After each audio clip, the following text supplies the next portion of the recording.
Have you ever found yourself in a moment, maybe just for a split second, where you suddenly wonder if everything you perceive, everything you believe to be undeniably true, might actually be a grand, elaborate illusion? Mm-hmm.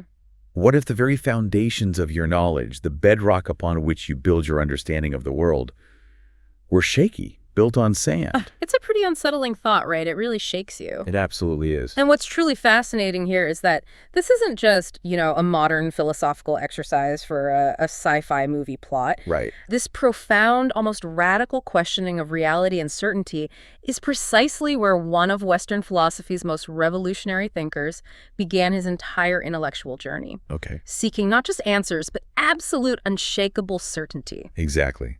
Today, we're taking a deep dive into René Descartes' Meditations on First Philosophy. A foundational text. Absolutely. A text that didn't just contribute to philosophy, it redefined it. Okay, let's unpack this a bit.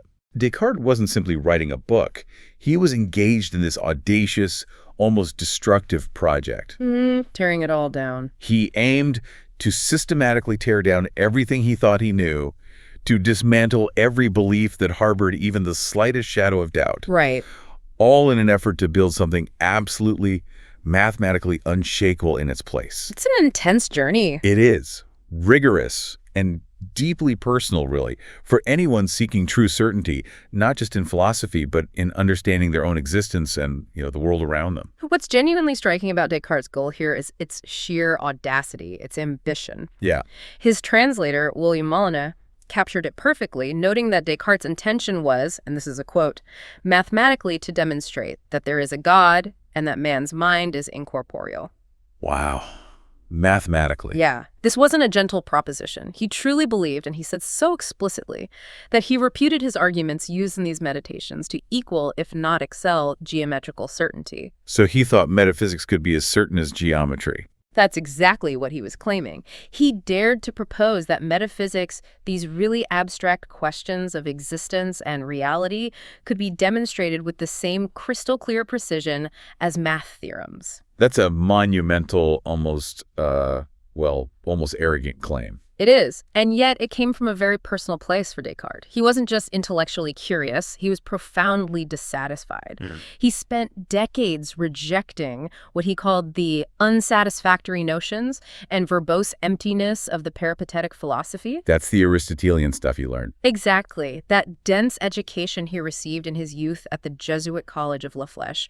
He felt these established doctrines were keeping his mind in chains and fetters, preventing true understanding. So it wasn't just an academic exercise. Not at all. This wasn't some quick paper. He committed himself, spending 25 years living in relative solitude in Holland. Wow, 25 years. Yeah, wholly, as the translator says, to the restoration of true philosophy. It was a solitary, lifelong mission. A singular pursuit, then. Indeed. Driven by this profound, almost visceral dissatisfaction with the received wisdom of his time. Okay. He didn't just want to refine existing philosophical frameworks. He was attempting a complete ground-up rebuild. Like tearing down a whole city just to get the foundations right. That's a great analogy. That's really the scale of what Descartes was undertaking. So our mission for you, our listener, in this deep dive is to navigate Descartes' rigorous, often disorienting path. We'll unravel his core arguments about doubt, the self, God, and the very nature of reality. And then connect it to today. And then we'll explore how these profound ideas continue to shape fundamental questions about our minds, consciousness, and the world around us. This is about gaining knowledge quickly but thoroughly. Giving you those aha moments. Exactly, without ever feeling overwhelmed by information overload. It's about giving you a true shortcut to being well-informed on a cornerstone of Western thought. So let's properly introduce the architect of this grand project, the man himself. René Descartes. Born in 1596 in France, he hailed from an ancient and noble family, and as we mentioned, received a first-class education at the famous Jesuit College of La Flèche. Right, the best education available then. But he wasn't just a scholar. He was a man of action, a polymath. His early life saw him serving in the military. Yeah, he saw combat. Participating in various sieges and battles across Europe, like Rochelle and Prague.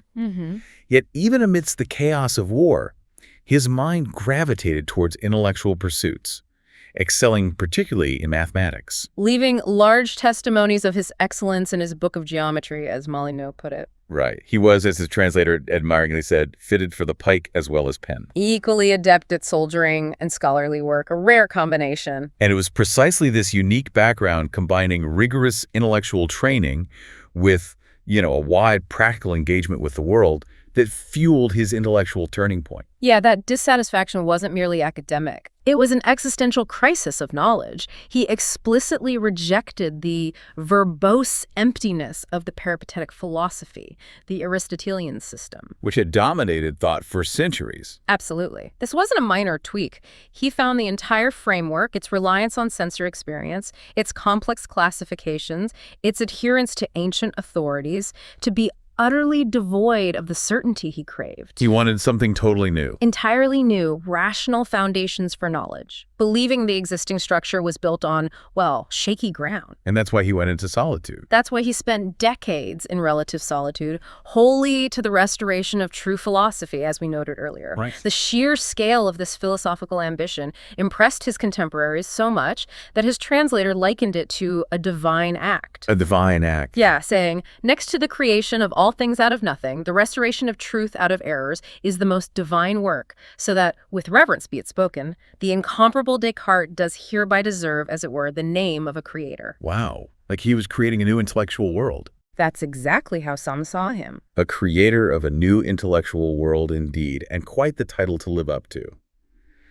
But why was he compelled to do something so radical?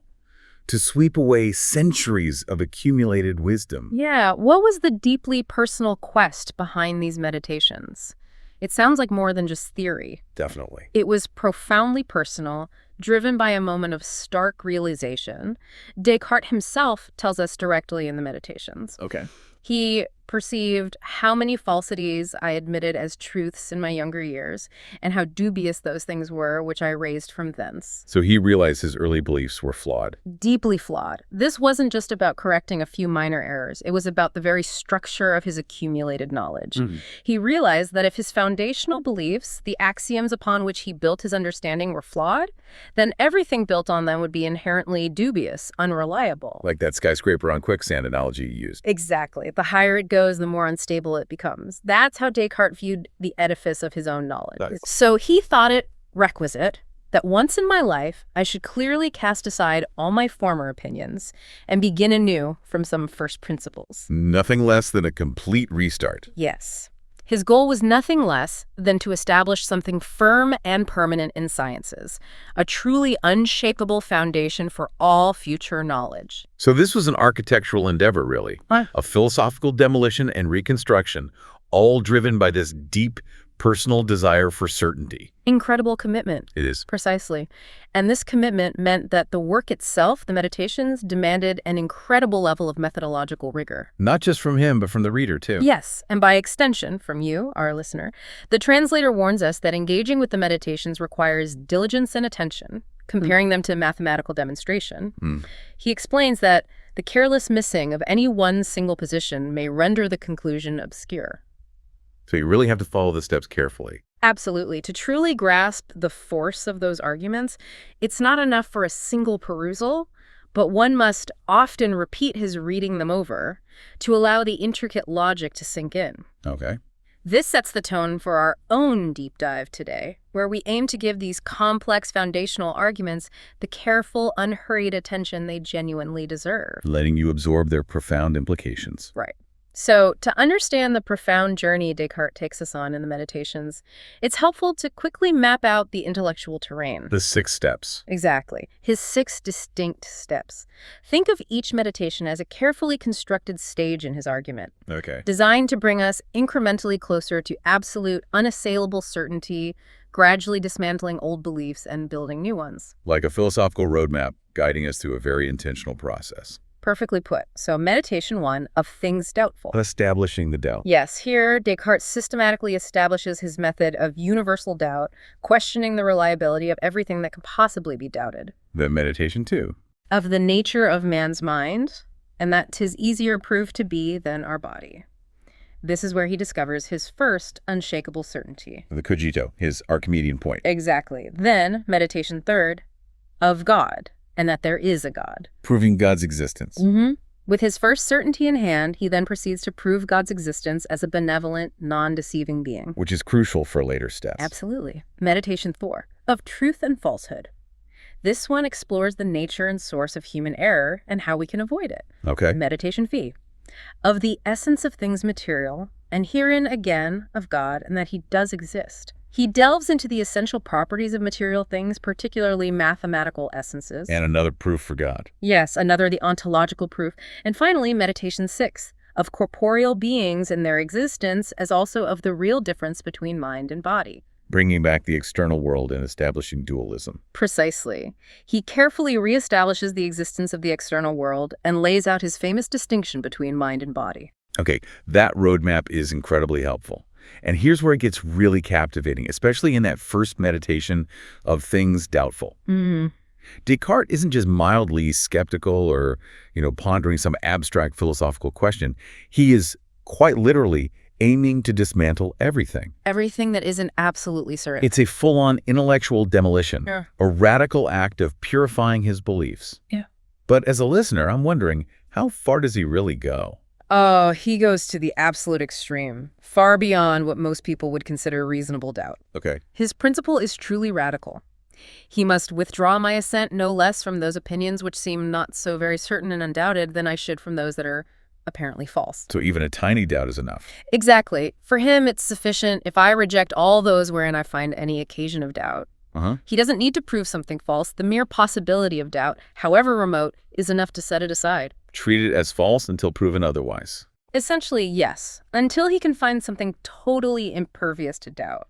This is a foundational step, not just an intellectual game for him.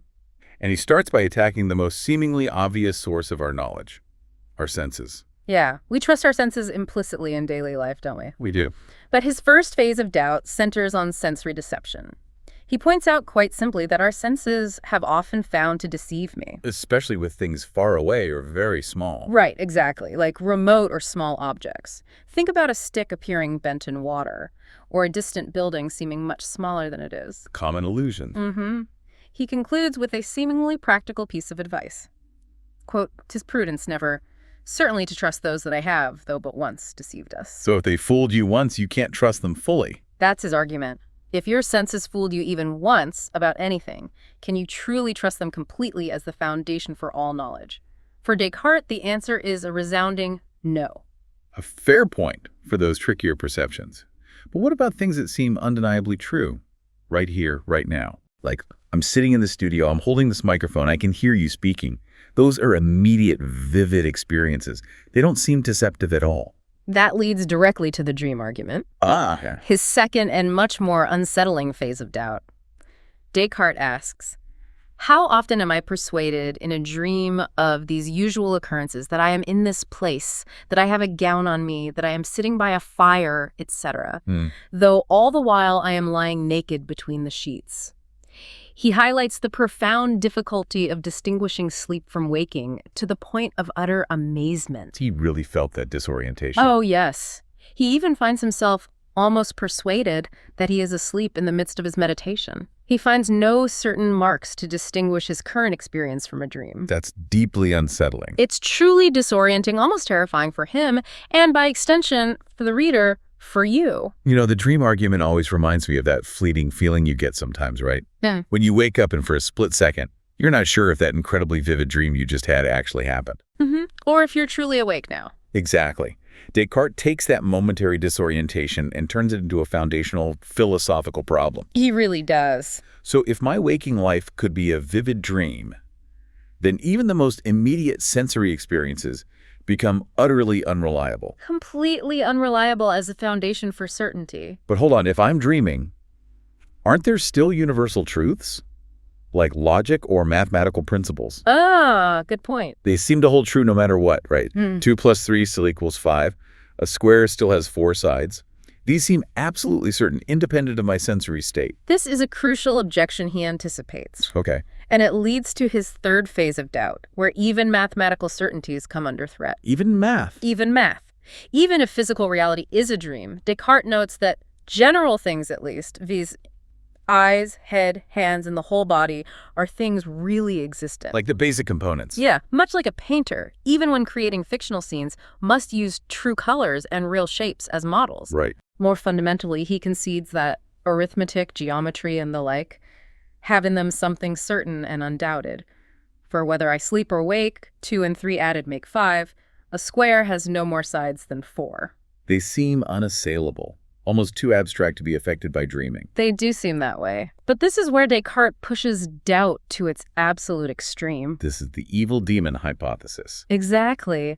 This makes the dream argument look almost quaint. It's about what certainty truly means, isn't it? Yeah. Can we even trust our basic reasoning? Precisely. This is the ultimate challenge to all certainty, even mathematical and logical truths.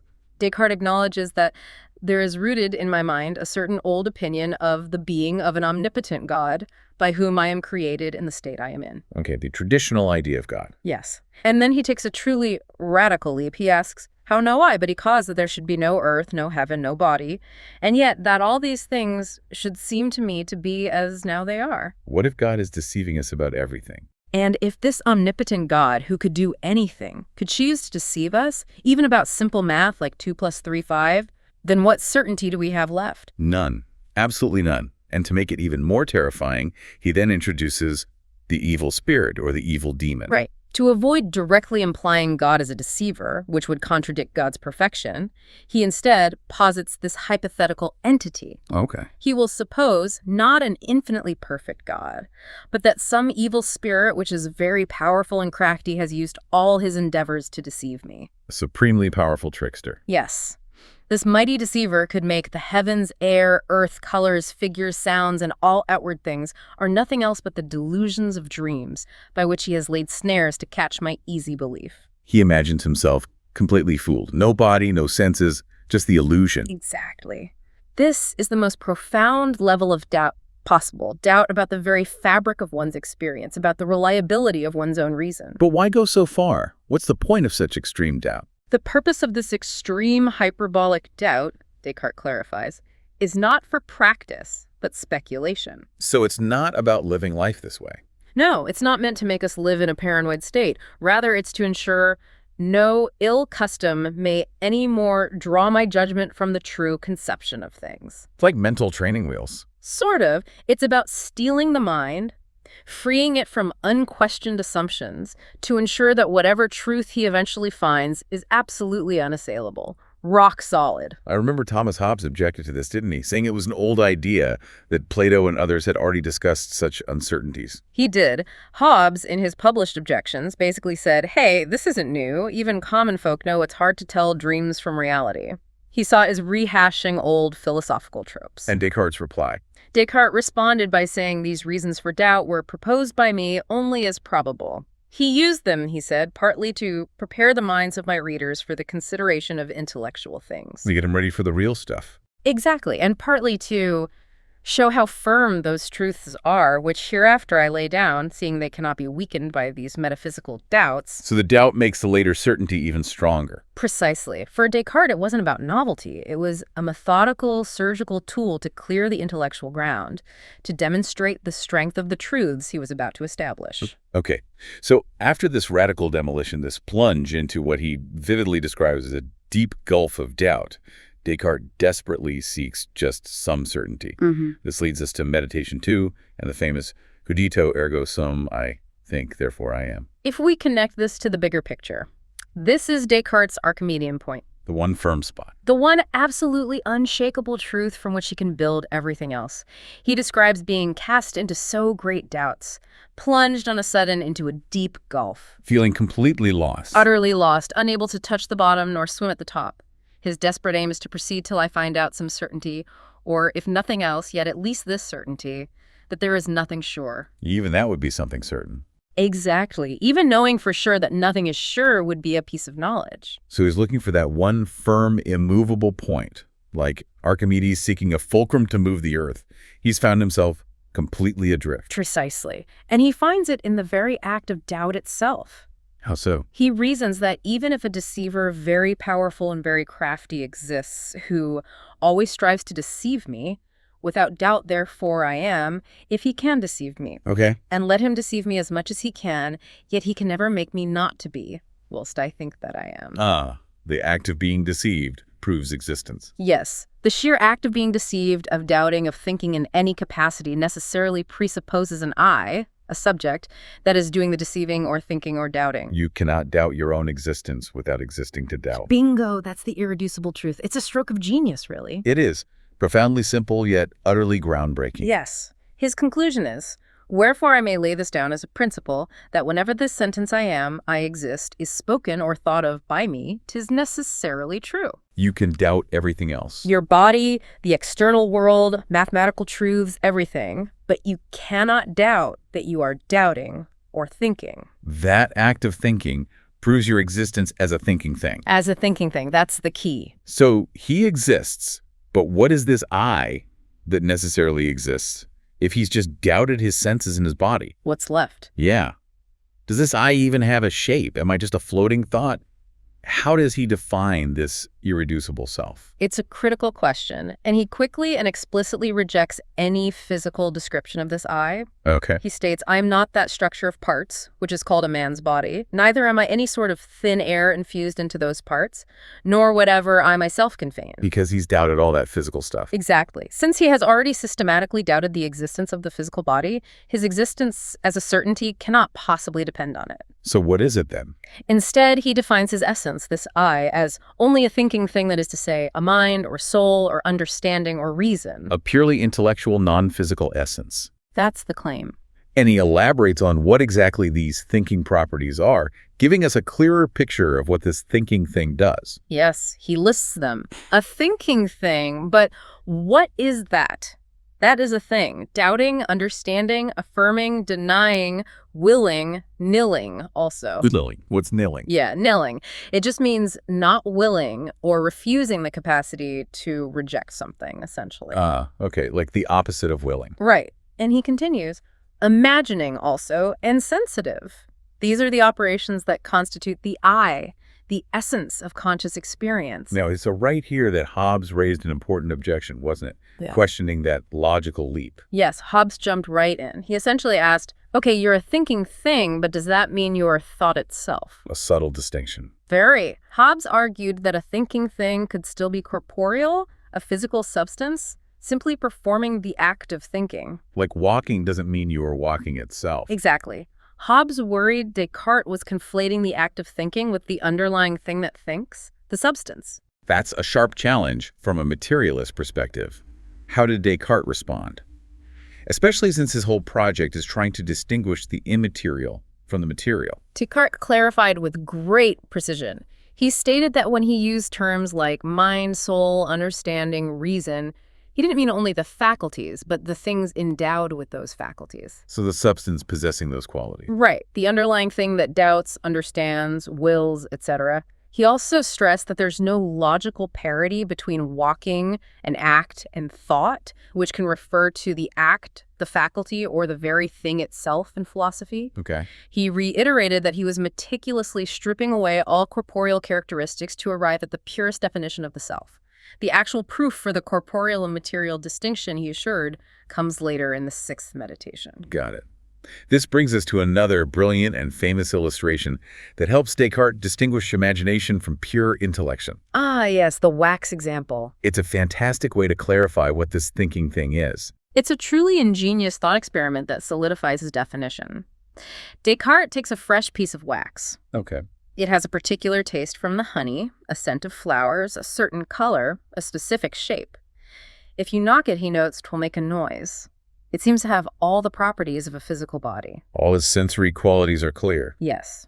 But then he places this same piece of wax near a fire. And everything changes. Completely. Its taste vanishes, its scent disappears, its color changes, its shape melts and alters dramatically, its hardness softens, and if you strike it, it no longer makes a sound. Right. Yet through all these radical transformations, the wax remains. So all its sensory properties are completely altered, every single one. But our mind tells us it's still the same wax. Exactly. Our senses suggest it's almost a completely different object, but our intellect knows it's the same thing. Okay.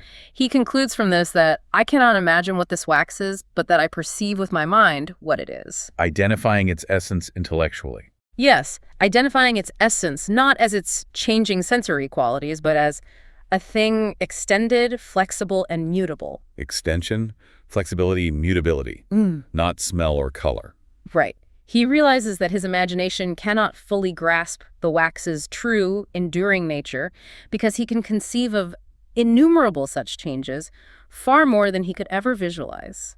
So what grasps it then? What remains constant is its extension in space and its mutability concepts understood purely by the intellect, by reason, not by the senses or imagination. A clear and distinct intellectual perception. That's the goal. And of course, Hobbes, ever the pragmatist, jumped on this distinction too, didn't he?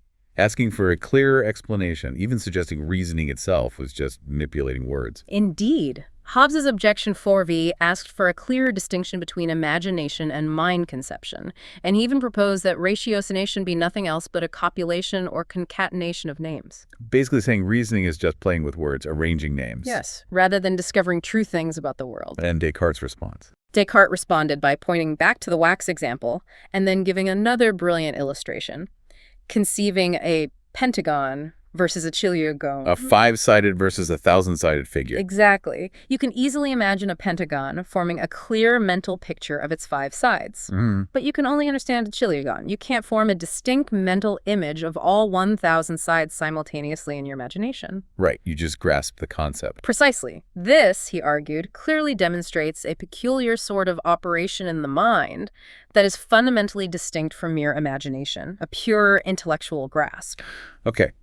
So after this rigorous process of universal doubt, the discovery of I think, therefore I am, and then clarifying what this thinking thing actually is through examples like the wax, Descartes lands on the powerful conclusion that nothing can possibly be perceived by me easier or more evidently than my mind. It's quite a turnaround. The journey of doubt, astonishingly, leads not to nihilism, but to the undeniable certainty of the thinking self, understood not as a body, but as pure intellect.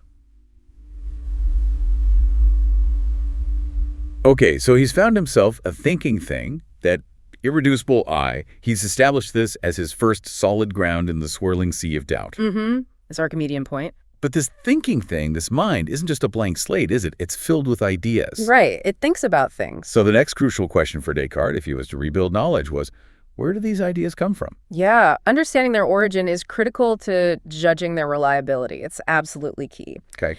In Meditation 3, Descartes carefully classifies all the ideas he finds within his mind, trying to understand their origins and, by extension, their inherent reliability. And the degree of reality they represent. Exactly. He divides them into 3 crucial categories.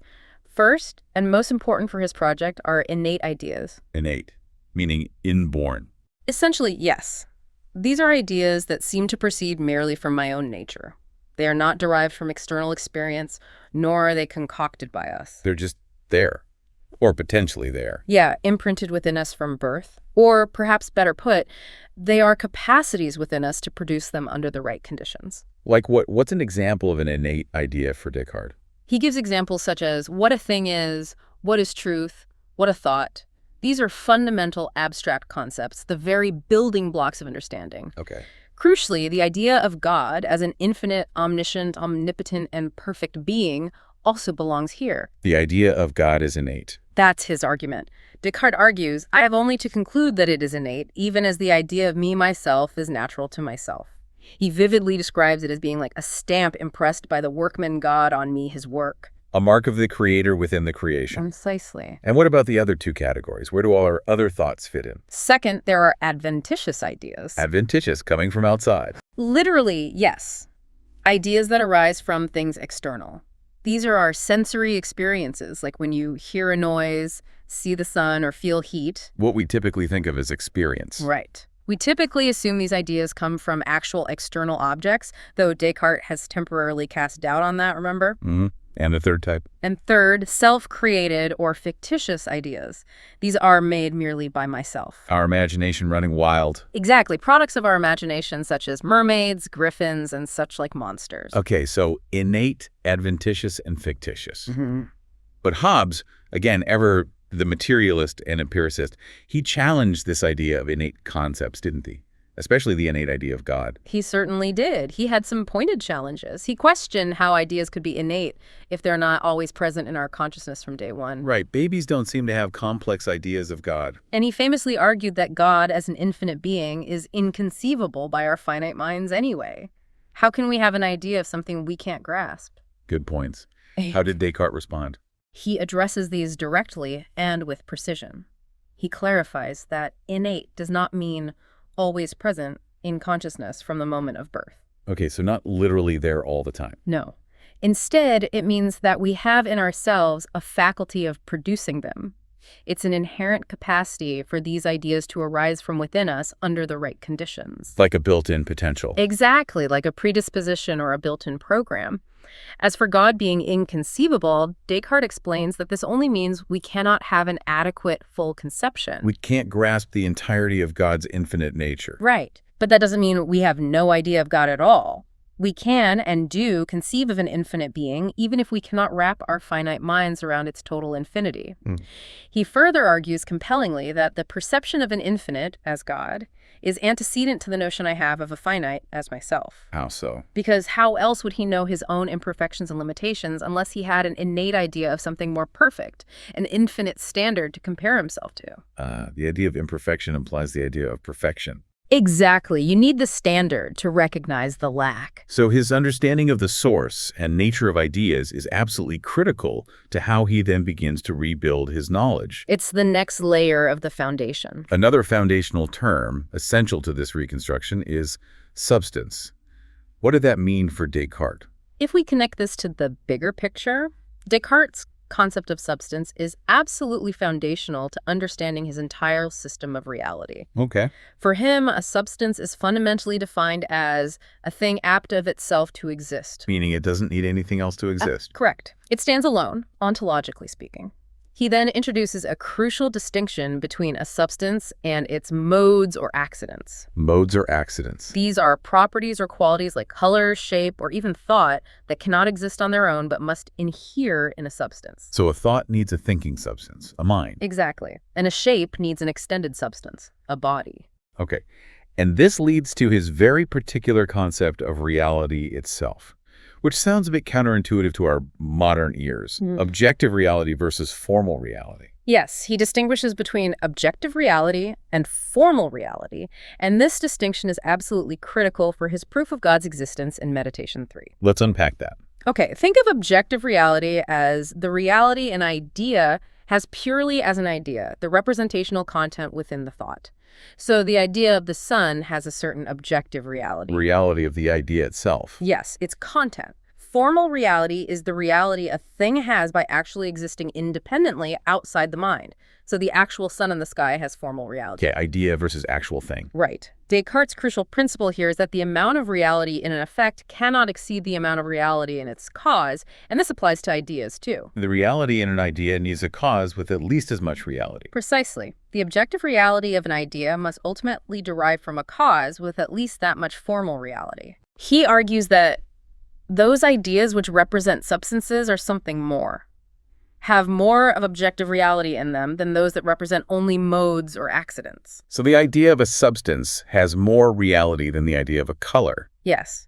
And even more significantly, the idea of God being infinite, omniscient, omnipotent creator has more objective reality than those ideas by which finite substances are exhibited. The idea of God has the most objective reality. By far. And this means the idea of God contains so much perfection, so much objective reality, that it must have originated from a cause that formally possesses at least that much perfection. Which can only be an actual existing God.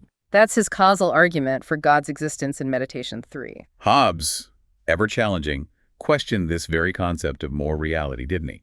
Asking if one thing could be more a thing than another. He did. Hobbes's objection is very perceptive from his materialist viewpoint, where a thing either exists or it doesn't. All existing things are equally real. How did Descartes respond to that? Descartes responded directly, clarifying his position.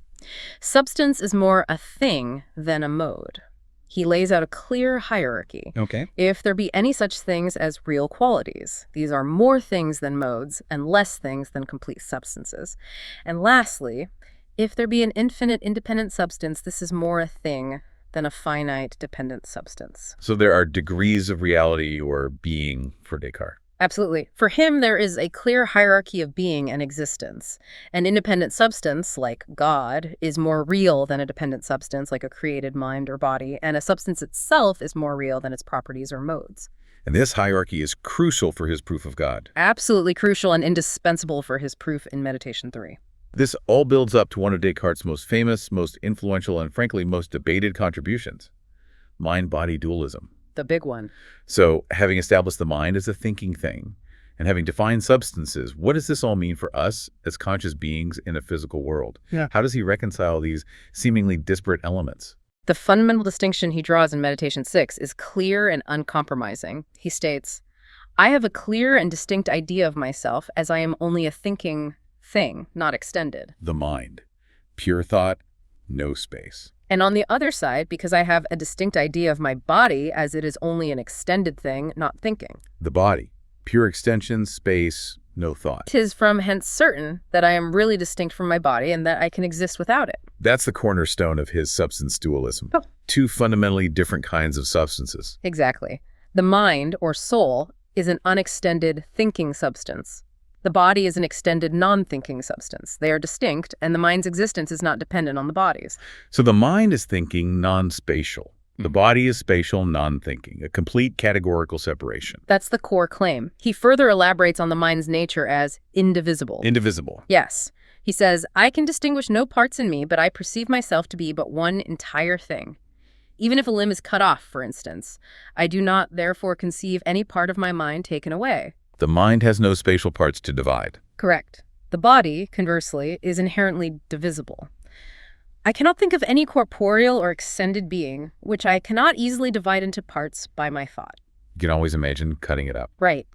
This stark, undeniable distinction in their fundamental properties, divisibility versus indivisibility, he argues, is sufficient to prove their real ontological difference. But if they're so distinct, if they're such different kinds of substances, how do they interact? Ah, the million-dollar question. We certainly feel our bodies. When my hand gets too close to the fire, I feel pain. My thoughts can lead to physical actions. This seems to imply a very close connection. An inseparable connection, almost. Descartes addresses this, doesn't he? It became famously known as the interaction problem. He absolutely does, and it's a very important nuance to his dualism that many often overlook or oversimplify. Okay. Despite their distinct natures, Descartes explains that I am not in my body as a mariner is in his ship. So not just a pilot controlling a machine. No. Yeah. But that I am most nightly conjoined thereto, and, as it were, blended therewith, so that I with it make up one thing. Blended, conjoined. That sounds much closer. Yes. Very closely joined, intimately connected, almost fused together, forming a human being, a composite entity. Okay. This union, this intimate blending, is precisely what allows for our lived embodied experience. He calls feelings like thirst, hunger, pain, etc. are only confused modes or manners of thought. Confused modes of thought. Yes, arising from the union and, as it were, mixture of the mind and body. These confused sensations are given by nature not to reveal the true essence of external objects or the body itself. So pain doesn't tell you about the nature of fire, really. Not its essence. Rather, they are given to make known to the mind what is advantageous or hurtful to the compositum, that is, to the whole person, the mind-body compound. They're signals for survival. Exactly. They are signals, a form of communication designed for our survival and well-being, even if they don't give us a clear intellectual understanding of the underlying physical processes involved. #4, Descartes' enduring contributions to a new philosophical foundation. So through this elaborate and rigorous process, the doubt, the cogito, the proof of God, defining substance and mind-body, Descartes meticulously laid the groundwork for a truly new philosophical foundation. And a whole new way of thinking about knowledge. What, then, would you say was his most significant and lasting contribution in this regard? What's the big takeaway for philosophy? Undoubtedly, his paramount role in laying the groundwork for rationalism. Rationalism. Reason is the source of knowledge. Exactly. Descartes' method established clear and distinct perception as the ultimate criterion for truth. Right. Directly countering centuries of reliance on tradition, religious authority, ancient texts, or even unreliable sensory experience. He famously states, "Whatever I clearly and distinctly perceive is certainly true." That's a huge shift in authority. It was a profound shift in where the authority for knowledge lies. He fundamentally moved the arbiter of truth from external sources, be it ancient texts or the church, to the individual rational mind. Empowering the individual intellect. Yes, this wasn't just philosophy. It was a blueprint for intellectual autonomy, empowering the individual intellect as the primary tool for uncovering truth. And this certainty of knowledge, derived from reason, applied to everything from his own existence to the existence of God. Right, it's a complete system built on reason. It's truly a radical reorientation of how we know what we know. Precisely. His demonstrations of the self and God and the fundamental properties of mathematical objects are all achieved through intellectual intuition and deductive reasoning, not empirical observation. A clear break from previous methods. A radical departure from the prevailing scholastic methods. And for Descartes, a crucial, indeed an indispensable part of guaranteeing this knowledge was the role of God. God is the guarantor of knowledge. Yes. After establishing God's existence as an infinitely perfect and benevolent being who is not a deceiver, Descartes concludes that the certainty and truth of all science depends on the knowledge of the true God, so that before I had known him, I did know nothing. Wow, so without knowing God, he knew nothing for certain. That's his claim. Why was God so crucial? Because without a benevolent, non-deceiving God, even the most clear and distinct ideas, like 2 + 3, 5, or the very reliability of reason itself, could still potentially be tricks played by that evil demon. Ah, God eliminates the evil demon possibility. Essentially, yes. God isn't just a theological add-on for Descartes. For him, God is the ultimate epistemological guarantor, the very foundation that prevents universal skepticism from collapsing all knowledge. Oh, yeah. Once God's existence and benevolence are known, all those things which I clearly and distinctly perceive are necessarily true, because a perfect God would not allow us to be fundamentally mistaken about our clearest perceptions. This was a clear and dramatic break from centuries of established thought, wasn't it? He wasn't just updating philosophy, he was trying to start it anew. Absolutely. Descartes' work marked a definitive departure from scholastic and Aristotelian thought. Which had dominated European intellectual life for so long. For centuries, he explicitly aimed to get loose from those chains and fetters of mind imposed by Aristotelian principles of philosophy, which he found to be filled with verbose emptiness. He really didn't hold back his criticism. Not at all. His emphasis was on an individual introspective search for truth, building from first principles rather than relying on received doctrines, ancient authorities, or a sensory-based metaphysics. The translator's preface highlights this profound shift, noting that Descartes' work was intended to be philosophical or metaphysical tract, or rather, as really it is, a physico-mathematical argumentation. Fusing math and metaphysics. Exactly. He was fusing the rigorous deductive methods of mathematics with the abstract nature of metaphysics and natural philosophy, something Aristotle and his scholastic followers certainly weren't doing in the same way. Introducing a new paradigm, a scientific philosophy grounded in rational deduction. That was the goal. It's clear that his ideas were immediately impactful, but they also provoked significant debate among his contemporaries. Oh, absolutely. Instantly controversial. This brings us to the Hobbesian challenge, which offers a great contrasting contemporary perspective to Descartes' radical new approach. How did Descartes' radical new approach sit with his contemporaries? Yeah, that raises an important question indeed. The Meditations immediately provoked strong reactions, notably from the eminent English philosopher Thomas Hobbes. Right. His objections were published alongside the Meditations. Famously included alongside Descartes' replies in the published text itself. Hobbes represented a starkly different, uncompromisingly materialist perspective. Which immediately put him at odds with Descartes' dualism. And his entire method of inquiry, really. So while Descartes found his thinking thing to be an immaterial, non-extended substance, Hobbes, as a staunch materialist, had a very different take. what was it? He flatly suggested it could very well be a corporeal thing. A physical thing that thinks. Yes. and that the mind shall be nothing but motions in some parts of an organical body. Pure materialism. Mind is just brain activity. For Hobbes, everything that exists is ultimately reducible to matter and motion. There was no room for an immaterial substance. And he challenged reasoning itself, too. He did. He challenged Descartes' very understanding of reasoning, proposing that ratiocination be nothing else but a copulation or concatenation of names or appellations by this word is. Reasoning is just connecting words or names. That's what he suggested. This meant, for Hobbes, that we discover nothing concerning the nature of things, but of the names of things. So reasoning is just a sophisticated manipulation of language, not a discovery of reality. That was his nominalist view, suggesting it was merely combining names rather than discovering objective truths.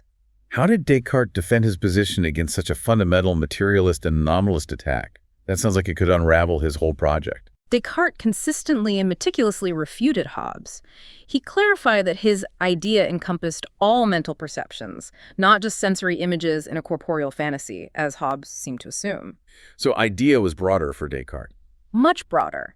He defended the reality of things signified by words over mere linguistic conventions, arguing that there is, in ratiocination, a conjunction not of words, but of things signified by words. Reasoning connects things, not just names. That was his view. He maintained the fundamental distinction between spiritual and corporeal substances, insisting that cogitative acts have no affinity with corporeal acts, and thought is wholly different from extension. He stuck to his dualism. Absolutely. This entire vibrant exchange between Descartes and Hobbes really showcases the deep philosophical divide emerging in the 17th century. Rationalism versus materialism, empiricism. Essentially, yes. Between those like Descartes, seeking certainty through rational deduction and intellectual intuition, and those like Hobbes, grounding all reality in matter, sensation, and the empirical world.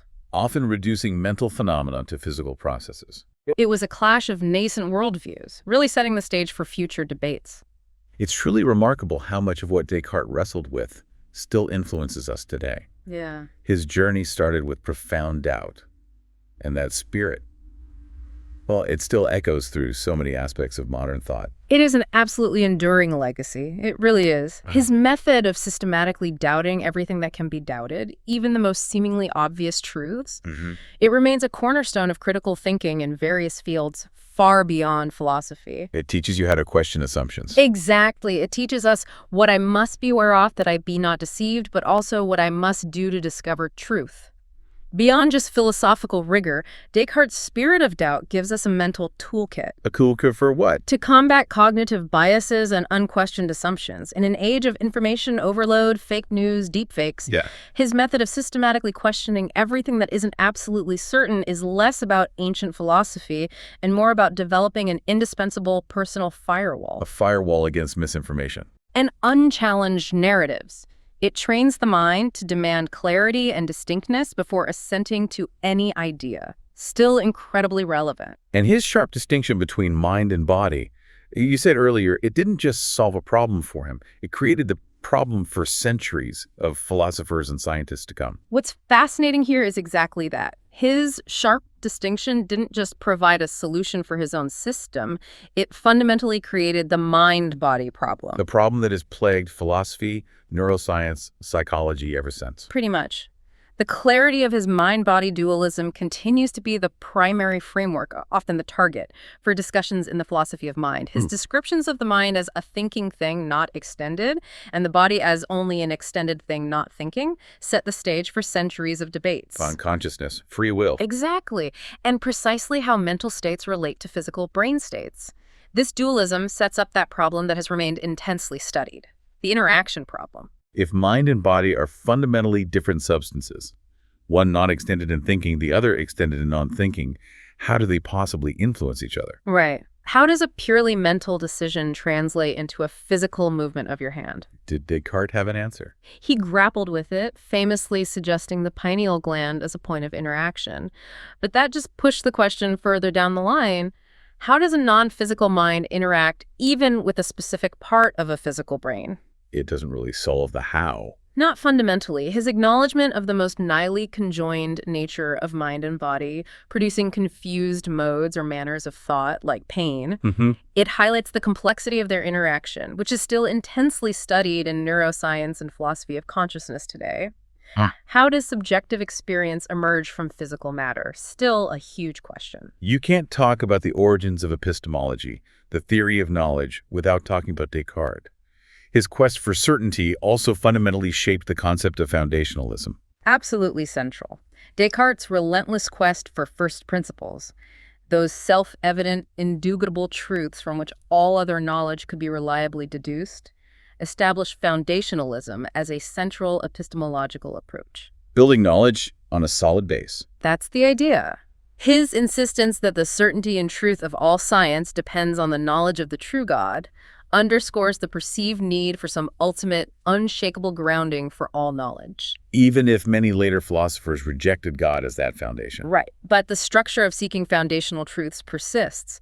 This pursuit of absolute certainty and a systematic, deductive edifice of knowledge influences how we approach scientific inquiry and the very structure of academic disciplines even today. Seeking fundamental laws, core axioms. Exactly. Rigorous proofs upon which to build theories and understanding. It impacts fields from mathematics to theoretical physics in their search for unifying principles. And finally, let's revisit that dramatic dream argument. Remember where he couldn't distinguish waking from sleeping? The ultimate disorientation. In modern thought, can we truly be certain you're awake? Does Descartes offer us any definitive way out of that profound doubt? He does offer a resolution in Meditation the Sixth, but it relies on his previous proofs. Okay. After he has established the existence of a benevolent God, he proposes that my dreams are never conjoined by my memory with the other actions of my life, while waking experiences conjoin the perception of them by my memory with the other accidents of my life. So coherence and memory are the keys. That's his proposed criteria. He says, if such things occur as I distinctly know from whence, where, and when they come, and I conjoin the perception of them by my memory, I am certain they are represented to me waking and not asleep. The continuity of memory marks waking life. That's the idea. But Hobbes, of course, ever the skeptic, had an objection to even that distinction. He seemed to suggest that even a dream could replicate such a connection. He did. Hobbes suggested that a person could dream that they were connecting their dream to past ideas, thereby making that distinction unreliable even for Descartes. A dream within a dream, sort of. Yeah. Descartes conceded that a man that dreams cannot really connect his dreams with the ideas of past things, though I confess he may dream that he so connects them. But he thought you'd realize the error upon waking. Yes, when he awakens, he may easily discover his error. However, Descartes then makes a truly crucial point that brings it all back to his ultimate guarantor, God. Okay. He argues an atheist, even with memory and a seemingly coherent waking experience, cannot know that this sign is sufficient to make him certain that he is not deceived unless he know that he is created by a God that will not deceive him. Wow. So for Descartes, ultimate certainty requires God. It underscores the enduring philosophical challenge of ultimate certainty without a divine guarantor. It resonates in modern discussions about simulated realities, the nature of consciousness, even neurological studies of dreams. Are we in the Matrix? How do we truly know? For Descartes, only a non-deceiving God could provide that final absolute certainty. #outro. Wow, what a journey we've taken today. We've journeyed through Descartes' radical method of doubt, found the unshakable I think, therefore I am, rigorously clarified the self, proven God's existence, and profoundly separated mind from body. A true philosophical epic. It really is. It began with the fundamental question of what we can truly know and ended with a completely rebuilt intellectual framework. Descartes truly sought to build a fair fabric of the intellectual world on foundations that shall never be shaken. His immense legacy isn't just his specific conclusions, many of which are debated to this day, but the relentless, uncompromising method he used to get there. That commitment to clarity and reason. An absolute commitment to clarity, distinctness, and reason, even if it meant challenging every single belief we hold dear. It's a testament to the power of systematic, critical inquiry. And the audacity of the individual human mind to seek absolute truth. Well said. And as a final provocative thought for you, our listener, to mull over, Descartes showed us that our deepest sense of self, that thinking thing, is fundamentally distinct from our physical body. The core of his dualism. Yet he also acknowledged how most nightly conjoined they are, creating those confused modes of thought like pain and hunger. That blend, that union. What might this profound, almost contradictory union of an immaterial mind and a physical body truly tell us about the nature of our identity? Does our subjective experience so intricately tied to the physical world through these confused sensations, truly remains separate from it in essence? Or is there a deeper, unresolved mystery at the heart of what it means to be conscious? Big questions. How do you reconcile your own conscious experience with your physical existence? Something to think about. Keep pondering those questions. Keep seeking clarity in your own thoughts, and maybe try your own mini method of doubt on something you've always taken for granted. You might be surprised. You might be surprised at what unshakable truths you discover, or what illusions you uncover. Join us next time for another deep dive into the ideas that shape our world.